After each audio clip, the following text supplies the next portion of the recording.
The Emperor Has No Clothes was written by Hans Christian Andersen and published in 1837. And here we are 200 years later, and I think about that story all the time. It has had the longevity that it's had because the point of it, the theme of it, was to always say the quiet part out loud. Because in the story, of course, there's this super narcissistic, megalomaniacal emperor who has really expensive taste, and he only wants the best of the best for everybody, while all of the townspeople are struggling. And then one day a merchant tries to trick him, right? He says, I have the most amazing fabric, but only the wise can see it. And so I'm going to adorn you with this beautiful, wonderful, amazing robe. And I want you to walk through the street and show everybody your amazing outfit. Anybody who can't see it, they're just stupid. And he does it, of course. And everyone knows only the wise can see this amazing gown. And most of the people on the ground say, oh, yeah, I'm wise. I can see it. Wow, that's a beautiful gown. And it's only the children, the innocent children, that go, well, the emperor has no clothes. And then once somebody says it out loud, everybody's like, oh, God, thank God. Yeah, he's not wearing any clothes. But isn't that fascinating? That after all this time, that's exactly what's happening to us right now. Sorry about the lighting changes. The sun is actively rising as we speak.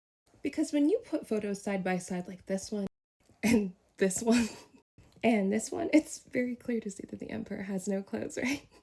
Can you imagine how much they would lose their marbles if Governor Newsom were walking around with a blue hat that said Wonder Woman was right about everything? Like, he is holding a photo that he clearly printed out himself. Like, nobody would send you this image without putting it in a frame, let alone a world leader who's one of the richest men in the world. Nobody sent that to you.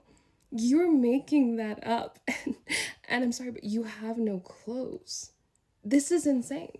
But they don't want to admit it. They don't want to say that this is completely insane. Meanwhile, 1,700 National Guardsmen are being deployed to 19 different cities this weekend.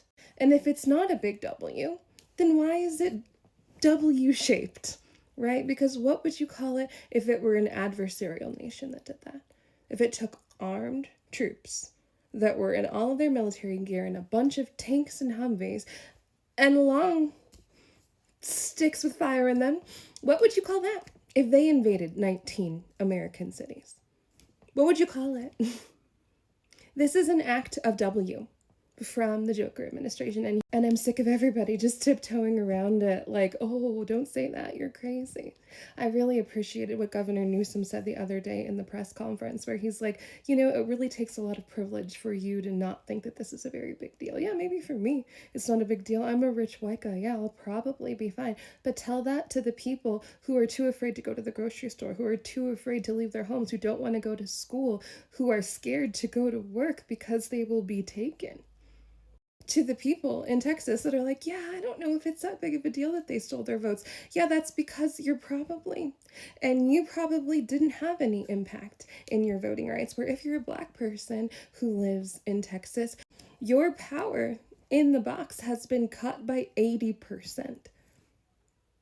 And that's not going to stop there. They've made it clear that they have no interest in stopping there. If you feel like you're safe right now, it's not going to stay that way, right? First they came for them, then they came for them, then they came for them. The people who work for overtime are finding that out right now. I just watched a video that was posted by Joy Ann Reid, and there was a guy that came in that was making fun of one of their workers who said that he walked into the office and was like, why are you taking taxes out of my paycheck? You're not supposed to be taxing our overtime anymore. And they were like, yeah, it's not how this works.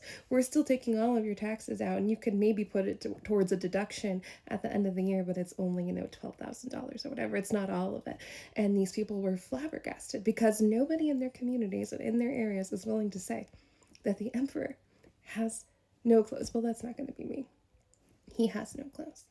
Criminals gon' crim, cheaters gon' cheat, and certainly people who like to move children around in places that they're not supposed to be are going to lie and cheat as well, because GMAX came out yesterday and she's like, yeah, no, there's not a list. Come on. Of course there's not a list when, she's in prison because there is one.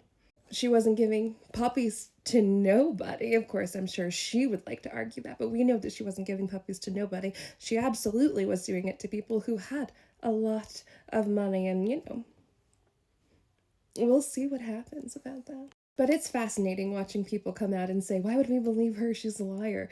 And then not say the same thing about the Joker. Why would you believe him either? Why would you believe that he has any sort of integrity? Why do you think that he's leaving? Why do you think that this 2028 is nonsense? Like, the Emperor has no clothes. We are in the boiling water. The water is at a rapid fire boil right now, and we are at a turning point right now. What that means, I'm not sure, but the tornado sirens are going off, if you know what I'm saying. So my advice is to keep your head on a swivel, to be prepared, to stand up, to speak out, and to reach out to the people that you think are on the fence, the people who see that he is indeed naked but don't want to say anything about it. Talk to them. And make sure that they spread the word, because we are in this together.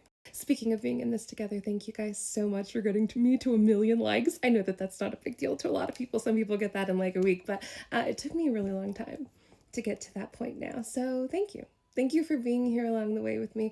I love you guys so, so very much. And I hope you drink some yummy coffee. I hope you eat a yummy snack today. And as always, keep your eyes up, keep your feet on the ground. I'll see you next time. Hang in there. Ta-ta.